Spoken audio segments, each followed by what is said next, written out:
and welcome, my dear students. So we are going through this book, Moments. Moments is the book of class 9, and we are going through the chapter, The Adventures of Toto. This is the chapter 2 of this book, The Moment, and we have already covered two parts of this chapter, and this is the part 3. So if you haven't visited the last two parts, visit those two parts before watching this video, because without watching those two videos, you will not be able to understand this third part. I am your English teacher, Prakriti Kapoor. So let's get started. So we were studying about this story, The Adventures of Toto. Toto is a monkey, is a very mischievous monkey, and grandfather bought this Toto from a Tonga driver for the sum of ₹5, right? We have studied in the previous part. We have studied that when grandfather brought Toto in the house, his presence was kept the secret, and was not told to the grandmother. And we were reading that when grandfather was going to Bangalore for the work of his pension, he took Toto with him. But what happened there? Toto was kept in a particular bag, and he was continuously trying to come out from that bag, and he was playing over there, and it was a very fun or exhibition for the people sitting there on that platform. So Bangalore, not, it's Dehradun, right?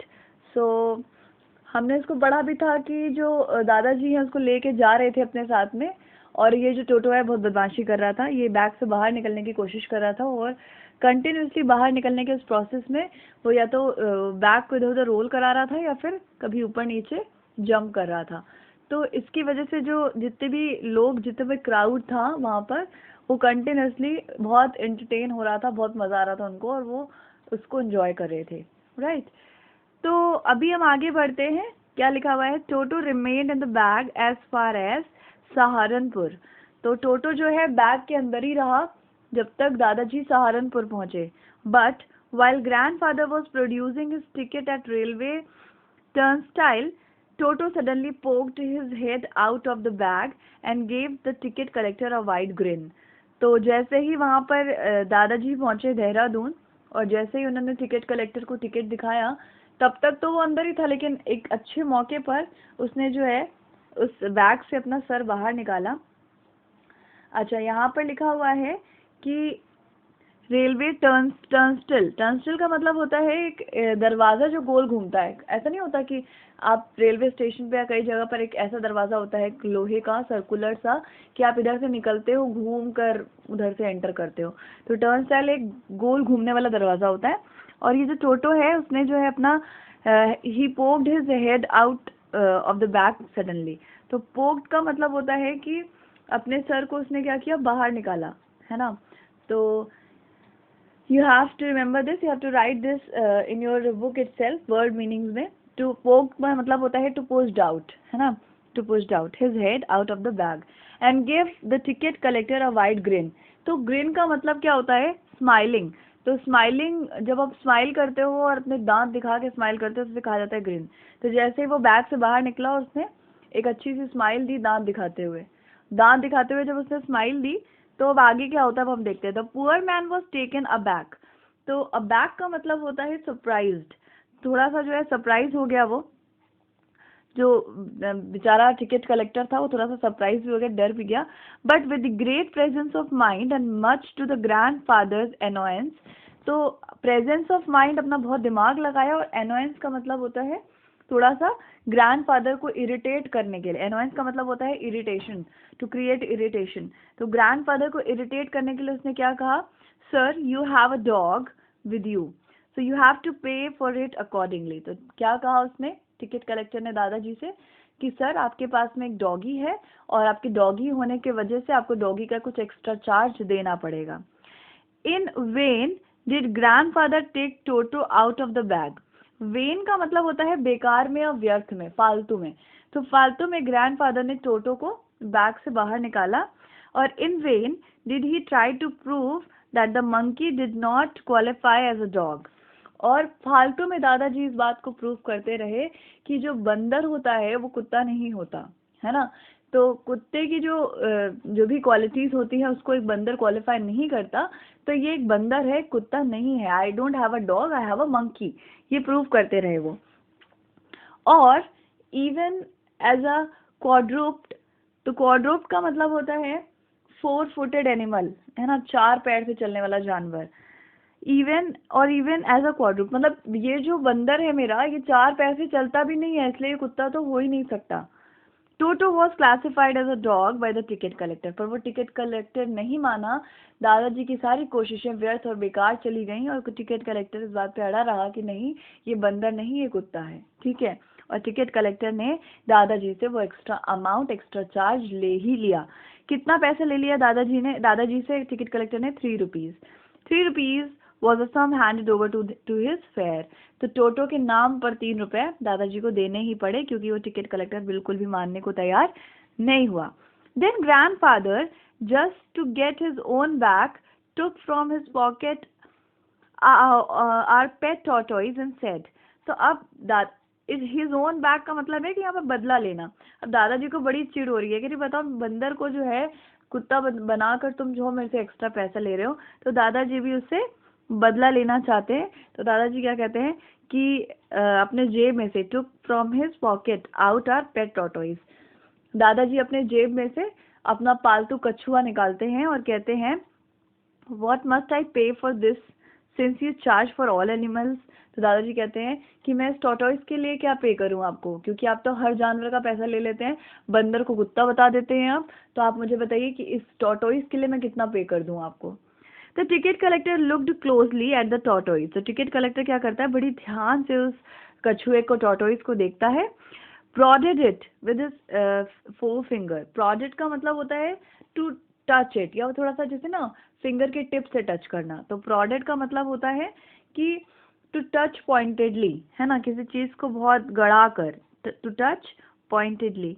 तो pointed तरीके से उसे touch करता है और अपनी 4 finger से, और gave grandfather a pleased and triumphant look and said, no charge, it's not a dog. तो ट्रायम्फेंट का मतलब है यहाँ पर जीतना, क्योंकि वो जो है उस बंदर को कुत्ता बताकर चार्ज ऑलरेडी ले चुका था। तो वो ऑलरेडी विजयी था, है ना, विजयी यानी जीत जाना। तो वो जीत चुका था इस पर्पज में, तो वो जीत गया था। और वो जो है एक अच्छा सा ऐसा लुक देता है दादाजी को कि भाई मैं तो वैसे भी तुमसे जीत गया हूँ, मुझे अब और नहीं जीतना। और क्या कहता है कि नहीं नहीं, इसके लिए कोई चार्ज नहीं लगेगा, क्योंकि ये डॉग नहीं है, मैं सिर्फ डॉग का चार्ज लेता हूँ, और मैं ऑलरेडी आपसे डॉग का चार्ज ले चुका हूँ। टोटो जो कि एक बंदर था, उसको डॉग बताकर उस टिकट कलेक्टर ने आराम से पैसे कमा लिए थे, ठीक है। तो यहाँ पर देखो ये पूरी की पूरी कहानी चल रही है। ये टिकट कलेक्टर है और ये दादाजी हैं, और यहाँ पर देखो ये बदमाश सा टोटो बैठा हुआ है। तो ये जो है टोटो को जो है बंदर बताकर चार्ज ले लिया, right. When Toto was finally accepted by the grandmother, he was given a comfortable home in the stable. तो जब टोटो को ग्रैंड मदर ने, दादी जी ने एक्सेप्ट कर लिया कि चलो ठीक है, आप एक नया पेट ले आए हो, कोई बात नहीं, सो के, तो उसको जो है एक आरामदायक घर मिल गया। स्टेबल वो जगह होती है जहाँ पर जनरली गधे या घोड़े या ऐसे लोग रखे जाते हैं ना, ऐसे जानवर रखे जाते हैं। Where he had for a companion the family donkey Nana.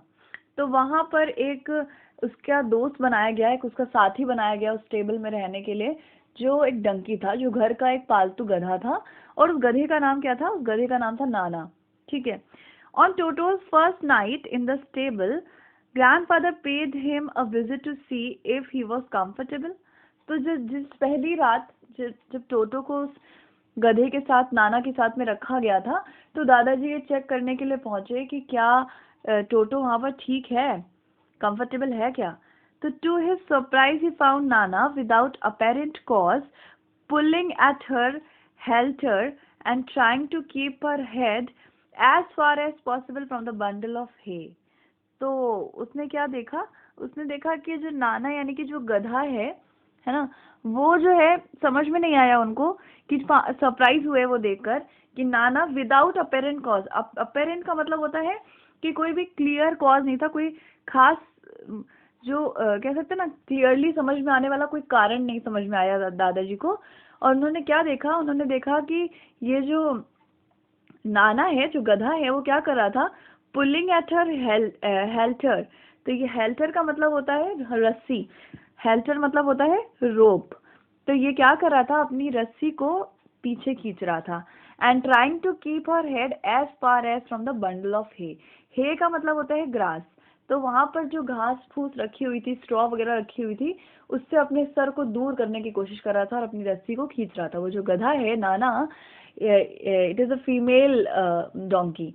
तो ये जो डंकी है, ये क्या कर रही है, ये अपनी रस्सी को बेवजह खींच रही है और अपने सर को जो है उस घास फूस के ढेर से अलग हटाने की कोशिश कर रही है। ग्रैंडफादर गेव नाना स्लैप अक्रॉस हर हॉन्चेस। तो हॉन्चेस का मतलब होता है कि उसका जो लोअर पार्ट होता है, बेसिकली जो बैक होता है किसी का, है ना, तो उसके बैक पर वो जो है दादाजी एक झापड़ मारते हैं, स्लैप करते हैं, एंड शी जर्क्ड बैक, जिसकी वजह से वो जो है अपना जो उसका जो बॉडी है और जो उसका सर है वो झटका लग के पीछे हो जाता है। जैसे जर्क मतलब होता है झटका, है ना, तो क्योंकि झटका लगकर जो है जैसे उसका सर पीछे होता है, तो ड्रैगिंग टोटो विद हर, तो अब उसके साथ उस गधे के साथ में जो टोटो है मंकी, वो भी पीछे हो जाता है, क्योंकि वो पीछे होगा तो ये भी पीछे हो जाता है, ठीक है। He had fastened on her long ears with his sharp little teeth. अब हो क्या रहा था वहां पर, वो नाना ऑकवर्ड बिहेव क्यों कर रही थी, वो गधा जो था एक ऑकवर्ड बिहेव क्यों कर रही थी वो, इसलिए क्योंकि उसके जो कान थे ना, लंबे लंबे कान जो गधे के थे, उसके कान को टोटो ने अपने दांत से काट के दबा रखा था, एकदम कड़ा रखा था अपने दांतों से उसके कान पे, है ना। तो उसको पेन हो रहा था, इसलिए वो अपने आप को पीछे खींच रही थी, रस्सी खींच रही थी और खाने के ढेर से दूर कर रही थी अपने आप को, जो घास फूस के ढेर से। तो जैसे ही झापड़ मारा दादाजी ने, तो ये पीछे हुई, तो टोटो क्योंकि उसकी कान से चिपका हुआ था, तो वो भी पीछे हो गया, ठीक है। टोटो and Nana never became friends. इसी कारण से टोटो और नाना जो है कभी भी दोस्त नहीं बन पाए। नाना कौन है, वो गधा है, तो गधा और ये मंकी कभी दोस्त नहीं बन पाए, क्योंकि फर्स्ट डे ही टोटो ने इतना गंदा काम किया था, है ना, उसको काट लिया था। A great treat for Toto. Treat का मतलब है ना, कहते हैं ना आज तो मुझे ट्रीट दो, तो ट्रीट का मतलब क्या होता है, ट्रीट का मतलब होता है सॉर्ट ऑफ एंटरटेनमेंट। तो एंटरटेनमेंट की अगर हम बात करें, तो टोटो के लिए बहुत अच्छा एंटरटेनमेंट होता था ड्यूरिंग कोल्ड विंटर, सर्दियों की शाम को उसके लिए उसको बहुत मजा आता था। क्यों? A large bowl of warm water given him by grandmother. तो दादी जी क्या करती थी, एक बड़ा सा बाउल, एक बड़ा सा जो है बर्तन, बाउल जैसा बर्तन होता था जिसमें गर्म पानी रख के उसको देती थी उसको नहाने के लिए। ही वुड कनिंगली, कनिंगली का मतलब होता है क्लेवरली, है ना, बहुत चालाकी से। तो आप कह सकते हैं कनिंगली का मतलब होता है टू वेरी क्लेवरली, तो क्लेवर। तो बहुत क्लेवरली वो क्या करता था Toto, test the temperature with his hand. तो वो अपने हाथों को अंदर पानी में डाल के पहले चेक करता था कि पानी ज्यादा गर्म है, ठंडा तो नहीं है, जैसे जनरली लोग करते हैं। Then gradually step into the bath. उसके बाद ग्रेजुअली का मतलब होता है धीरे धीरे, फिर वो धीरे धीरे अंदर एक कदम रखता था, फर्स्ट 1 फुट पहला कदम रखता था, देन दी अदर फिर दूसरा कदम रखता था, as he had seen me doing. क्योंकि ये जो ऑथर है ना, इसको अक्सर उसने ऐसा करते हुए देखा था कि हाथ से पानी चेक करना, फिर एक पैर रखना, फिर दूसरा पैर रखना, फिर अंदर जाना गर्म पानी में, है ना। तो एकदम, क्योंकि बंदर लोग वैसे भी बहुत ज्यादा इमिटेट करते हैं, नकलची होते हैं, तो उसने सीख लिया था कि गर्म पानी मिले तो क्या करना है, तो सीख लिया था और उसी को कॉपी करता था। Until he was into the water up to his neck। जब तक वो पानी के अंदर पूरा गले तक उसके पानी ना भर जाए, उसके पहले वो इस तरीके से पानी में एंटर किया करता था। तो ये टोटो की जो है बदमाशियां हमें वहां पर बताई जा रही हैं। Well, we will continue the chapter in the next part, so stay connected for the next part. I hope you must have understood the lesson till here. So do share the lesson, do subscribe the channel, and thank you so much. God bless you.